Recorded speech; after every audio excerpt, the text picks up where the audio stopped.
Okay जी, अब हम start करने लगे हैं एक्जिला या आर्म पिट। अब ये एक्जिला या आर्म पिट की जो हमारे पास रेफरेंस बुक्स होंगी, एक बीडी होगी और दूसरी होगी ग्रेज एनाटॉमी। अगर आपके पास बीडी है तो it is more than enough, जो हमारे पास ग्रेज एनाटॉमी से चीज़ें होगी बता दूंगा। अब एक्जिला क्या है? एक्जिला एक पायरामिडल स्पेस है जो सिचुएटेड होती है upper part of the arm, upper arm और उसके अलावा अपर पोर्शन ऑफ चेस्ट वाल के बीच। इसको हम कहते हैं आर्म पिट, ठीक है, या एक्सिलरी रीजन या एक्जिला। अब किस तरह होती है ये देखें, अगर हम एक रफ सा स्केच बनाएं तो ये हमारे पास आ रहा है, इस तरह होता है, ठीक है। इस तरह बिल्कुल अपोजिट साइड दूसरा जा रहा है, खूब बनाने की जरूरत नहीं है, बहुत रफ सा बना है। अब देखिए ये वाली जो चीज़ है ये है हमारे पास एक्सिलरी रीजन या एक्जिला, या जिसको हम कॉमन लैंग्वेज में कहते हैं आर्म पिट। तो upper portion of the arm और उसके अलावा जो चेस्ट वाल है इनके बीच प्रेजेंट होता है आर्म पिट या एक्जिला। अब जो एक्जिला है ये पायरामिडल स्पेस है जो हमने अभी डिस्कस किया। तो ये पायरामिडल स्पेस है, तो पायरामिड की आपको शेप का पता है, पायरामिड जो होता है वो इस तरह होता है। तो चूंकि ये थोड़ा सा मतलब टिल्टेड है तो हम इसको कहते हैं कि ये इस तरह का पायरामिड हो सकता है, यानी कि पायरामिडल की बात कर रहे हैं। लेकिन ये एक्चुअल पायरामिड नहीं होता बल्कि मॉडिफाइड टाइप का पायरामिड होता है। मॉडिफाइड पिरामिड किस तरह है? जब भी कोई पिरामिड की हम बात करते हैं तो उसकी बाउंड्रीज में जब हम देखते हैं कि ये जो पॉइंटेड एंड होता है इसको हम कहते हैं एपेक्स। अब ये जो एपेक्स होता है इसका, ये एपेक्स पॉइंटेड नहीं होता बल्कि ट्रंकेटेड होता है, तो इसलिए इसको हम कहते हैं कि ये मॉडिफाइड पिरामिड है। अगर हम इसको 3 डायमेंशनल में ड्रा करने की ट्राई करें तो वो ये कुछ इस तरह बनेगा। देखिए ये मॉडिफाइड है और इसकी जो एपेक्स है वो ट्रंकेटेड है, पॉइंटेड नहीं है। तो हम इसको अब एक बार ड्रा करते हैं, देन इसकी बाउंड्रीज और जो बाउंड्रीज बना रही हैं चीज़ें उनको हम डिस्कस करते हैं, जो बहुत इंपॉर्टेंट चीज़ है। अब देखें, अगर हम इसको ड्रा करने की ट्राई करें तो चूंकि ये टिल्टेड होता है तो इसलिए ये जो है आप ड्रा करेंगे, पिरामिड ड्रा करने का जो तरीका होता है इस तरह, और ये आ जाएगा इस तरह, ठीक है। अब ये देख लें, ये हो गया। अब इनको आप जो है वो आपस में मिला दें, ठीक हो गया। ये आपस में मिल जाएगी तो ये बन जाएगा हमारे पास एक तरह का क्यूब टाइप। इसको हम पिरामिड में डालने की कोशिश करेंगे। अब देखें, हम इसकी बाउंड्रीज को डिटरमिन करते हैं। जो इसका हमने कहा था ये जो अपर वाला एरिया होता है ये ट्रंकेटेड है, पॉइंटेड नहीं है, तो ये जो एरिया होगा इसको हम कहेंगे एपेक्स ऑफ द पिरामिड। ये हो जाएगा एपेक्स, जिसको हम कह रहे होते हैं सर्विको एक्सिलरी कैनाल, जो बहुत इंपॉर्टेंट चीज़ है। उसके बाद इसकी जो नीचे होती है वो होती है बेस, ये है इसकी बेस, ठीक है। ये ऊपर वाला एपेक्स हो गया और नीचे वाली जो है वो बेस हो गई। अब हम आते हैं जो इसकी नेक्स्ट बाउंड्रीज हैं। देखें, अब एंटीरियर एंड पोस्टीरियर को डिटरमिन करते हैं। ये जो इसकी वाल बन रही है ये है एंटीरियर वाल सारी, ठीक है। उसके बिल्कुल पीछे जो बन रही है ये है इसकी पोस्टीरियर वाल, ये वाली, ठीक हो गया। ये एंटीरियर एंड पोस्टीरियर का कांसेप्ट हो गया। उसके बाद हम बात करते हैं मीडियल वाल की। जो इसकी मीडियल वाल होती है वो किस तरह बनती है? देखें, ये इसकी मीडियल वाल बन रही है जिसको हम अभी ड्रा करने लगे हैं। ये वाली जो सारी है ये इसकी मीडियल वाल है, ये वाली सारी, ठीक है। तो इसके बिल्कुल अपोजिट ये वाली जो है वो लेटरल होगी, ठीक हो गया। अब ये बाउंड्रीज आपने थोड़ी सी, आपको एक स्केच बन गया कि ऊपर एपेक्स है, नीचे बेस है, एंटीरियर, ये एंटीरियर है जो हमने ग्रीन से किया था, और उसके बिल्कुल पोस्टीरियर पीछे प्रेजेंट है, यहाँ पे ये मीडियल है और ये लेटरल है, ठीक है। अब ये बातें हो गई। तो ये इसकी हमारे पास हैं बाउंड्रीज जो हमने कहा कि ये इस तरह प्रेजेंट होती हैं। अब हम देखते हैं कि जो इसका एपेक्स है वो किस तरह बन रहा है। तो हमने कहा था कि जो इसका एपेक्स होता है वो मॉडिफाइड एपेक्स है, जिसको हम कहते होते हैं सर्विको एक्सिलरी कैनाल। ये इसको बड़ी इंपॉर्टेंट चीज़ है, इसको हम कहते हैं एक्सिलरी इनलेट, कि ये एक्सिला का इनलेट होता है जिसको हम कहते हैं सर्विको एक्सिलरी कैनाल। ये वाइवा के लिए इंतहाई इंपॉर्टेंट चीज़ है, और उसके अलावा ये एससीक्यू में भी आता होता है, एक्सिलरी कैनाल। अब ये जो सर्विको एक्सिलरी कैनाल है ये किस तरह बनती है? ये एक्चुअली ट्रायंगुलर होता है, यानी कि हमारे पास एपेक्स पड़ा हुआ है, जो उसकी एपेक्स है वो ट्रायंगुलर है।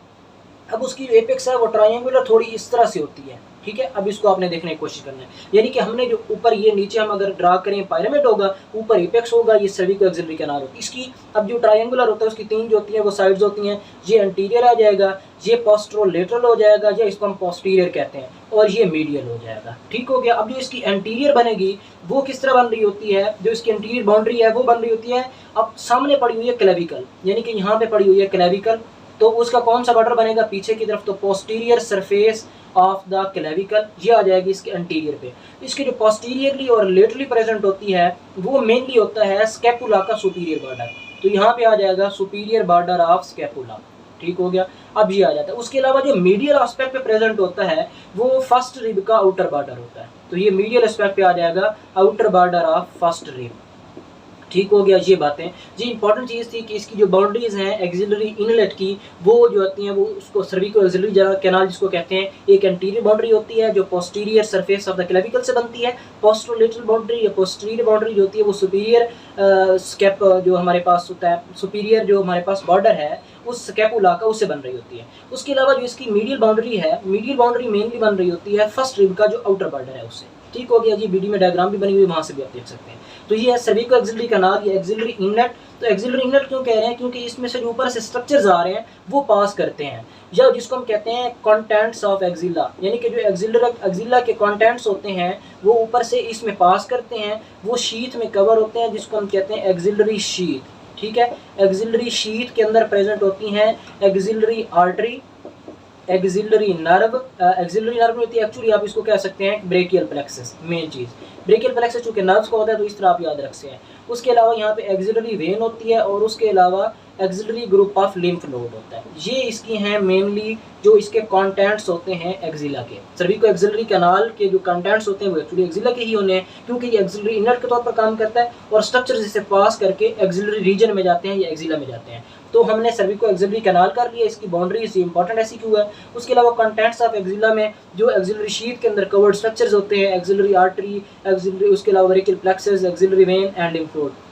तो ये हमारे पास हो गई बाउंड्रीज ऑफ जो हमारे पास एपेक्स है। तो हमने अभी जो बाकी बाउंड्रीज हैं हमारे पास, जो अभी हमने डिस्कस किया, जो एक्सिला है उसकी बाउंड्रीज में हमने अभी एपेक्स की बाउंड्रीज को देखा है, यानी हमने एपेक्स को देखा है। अभी जो एपेक्स में क्या था, एपेक्स में मैंने कहा था कि ये सर्विको एक्सिलरी कैनाल होता है जिसकी अपने हम ये बाउंड्री जो है वो डिस्कस कर चुके हैं। तो ये इसकी बाउंड्रीज हम कर चुके हैं, सर्विको एक्सिलरी कैनाल। ठीक हो गया। उसके अलावा जो हमारे पास, अब हम आते हैं जो बाकी वाल्स हैं इसकी, उनमें कौन सा है। देखिए हमने कहा था मीडियल वाल होती है, तो जो मीडियल वाल है वो एक्चुअली कहाँ प्रेजेंट थी? मीडियल वाल थी यहाँ पे, किस एरिया में? चेस्ट वाले एरिया में, यानी कि जो चेस्ट के साथ मिल रहा होता था एरिया, वो जो बना रही थी वो मीडियल वाल थी। तो चेस्ट वाले एरिया में चेस्ट के मसल्स होंगे, जिसमें हमारे पास थोरैक्स रीजन होता है, तो थोरैसिक वाल का जो है वो अपर रीजन आ जाएगा, जिसमें इंटरकोस्टल मसल्स होते हैं, मेनली इंटरकोस्टल मसल्स होते हैं वो इसमें मेनली प्रेजेंट होते हैं। ठीक हो गया जी। आ जाते हैं उसके अलावा इंटरकोस्टल मसल्स के साथ साथ सीरेटस एंटीरियर मसल भी प्रेजेंट होता है, जो सीरेटस एंटीरियर मसल को जो हम पहले डिस्कस कर चुके हैं। ठीक है, ये दो बातें हो गई। उसके बाद ये मीडियल हो गई। अब जो लेटरल थी, लेटरल किसके साथ थी? लेटरल आ रही थी हमारे पास जो आर्म वाला एरिया था, बिल्कुल आर्म के साथ जो है वो इस तरह समझ लें कि मिली हुई होती है लेटरल। तो लेटरल बाउंड्री जो है वो मिली हुई होती है, इसलिए क्योंकि एंटीरियर और जो पोस्टीरियर है वो आपस में कन्वर्ज करती हैं और लेटरल बना देते हैं, तो इसलिए लेटरल की कोई इतनी ज़्यादा स्ट्रक्चर्स होती नहीं है। तो जो लेटरल है वो मेनली किसके साथ होता है? ह्यूमरस की जो इंटरट्यूबरकुलर सल्कस होता है, इंटरट्यूबरकुलर सल्कस उसके साथ मिल रहा होता है। तो आप यहाँ पे ये ग्रेस से बात है। उसके बाद जो हमारे पास पोस्टीरियर एंड एंटीरियर बाउंड्रीज रह गई हैं, पोस्टीरियरली क्या होगी? जो हम डिस्कस करेंगे बैक। तो जो बैक वाले अपर वाले रीजन के मसल्स होते हैं वो इसमें प्रेजेंट होते हैं पोस्टीरियर वाल में। वो कौन कौन से होते हैं? सबस्कैपुलरिस मसल होता है, सबस्कैपुलरिस मसल होता है मेनली। उसके अलावा टीरीज मेजर होता है और लेटिसमस डोर्साई मसल होता है, एंड लेटिसमस डोर्साई मसल। ठीक हो गया, ये बातें आ जाती है पोस्टीरियर में। अब हम आते हैं एंटीरियर। एंटीरियर सामने की तरफ है, तो सामने हमने अभी मसल्स डिस्कस किए थे पहले चैप्टर में, पेक्टोरल रीजन में, जिसमें हमारे पास मेनली मसल था जो पैक्ट मेजर मसल था, और पैक्ट माइनर भी थोड़ा सा आ रहा होता है। पैक्ट मेजर, पैक्ट माइनर, और उसके अलावा जो मसल होता है वो होता है सब क्लेवियस, जो कि एक छोटा सा मसल होता है। ठीक हो गया, सब क्लेवियस मसल। अब ये इसकी बाउंड्रीज हो गई, जिसमें हमने डिस्कस किया एपेक्स, उसको हम पहले सभी को एक्सिलरी कैनाल में डिस्कस कर चुके हैं। मीडियम में थोरैसिक वाल होती है, उसमें इंटरकोस्टल मसल्स होते हैं और सीरेटस एंटीरियर मसल होता है। उसके बाद जो लेटरल बाउंड्री है वो बन रही होती है इंटरट्यूबरकुलर सल्कस से, क्योंकि जो एंटीरियर एंड पोस्टीरियर वाल होती हैं वो कन्वर्ज करके लेटरल बाउंड्री बनाती हैं, इसलिए जो है इसमें किसी किस्म की कोई स्ट्रक्चर नहीं होती, बल्कि ये बोनी जो प्रोमिनेंस होती है, इंटरट्यूबरकुलर सल्कस होता है, उसके साथ मिल रही होती है। दूसरी हम मेन डिस्कस करते हैं वो बाउंड्रीज होती हैं एंटीरियर और posterior. Anterior margin of chest वाली एंटीरियर बाउंड्रीज बनाएंगी इसकी, और जो पोस्टीरियर मार्जिन ऑफ चेस्ट का होगा या पोस्टीरियर, जिसको हम बैक कहते हैं चेस्ट कहने की बजाय, तो जो बैक वाले मसल्स होंगे वो अपर रीजन के अंदर होते हैं, वो इसकी पोस्टीरियर बाउंड्री बनाते हैं, जिसमें 3 मसल्स होते हैं, subscapularis muscle, teres major muscle and latissimus dorsi muscle. Anterior में pect major, pect minor and subclavius muscle होते हैं। तो ये हमारे पास हो गई बाउंड्रीज ऑफ द एक्सिला या आर्मपिट, जिसमें सर्विको एक्सिलरी कैनाल वाली जो बाउंड्री है वो इंपॉर्टेंट है। तो वैसे बाउंड्रीज एक्सिला की भी आती हैं और सर्विको एक्सिलरी कैनाल की भी बाउंड्रीज आती हैं। कंटेंट्स ऑफ एक्जिला को अगर हम अलग-अलग इंडिविजुअली डिस्कस करें तो उसमें हमने अभी डिस्कस किया कि उसमें axillary group of lymph nodes होते हैं। जो axillary group of lymph nodes होते हैं आर्टरीज होती हैं और उसके अलावा ब्रेकियल प्लेक्सस होता है, वो अब डिस्कस करेंगे। कंटेंट में एक्सिलरी आर्टरी, उसके अलावा एक्सिलरी वेन, ठीक है, उसके अलावा ब्रेकियल प्लेक्सस और उसके अलावा हमारे पास होता है लिम्फेटिक्स या लिम्फ नोड। तो यहाँ पे होते हैं axillary group of lymph nodes जो हम पेक्टोरल रीजन वाले रीजन में बड़ी डिटेल से डिस्कस कर चुके हैं, जिनमें एंटीरियर होता है, पोस्टीरियर होता है, लेटरल होता है, एपिकल होता है एंड सेंट्रल होता है। ठीक हो गया। ये ग्रुप ऑफ लिम्फ नोड्स हैं जो प्रेजेंट होते हैं एक्सिलरी रीजन में, जो ड्रेन कर रहे होते हैं ब्रेस्ट वाले एरिया से। ठीक है, ये आ जाते हैं लिम्फ नोड।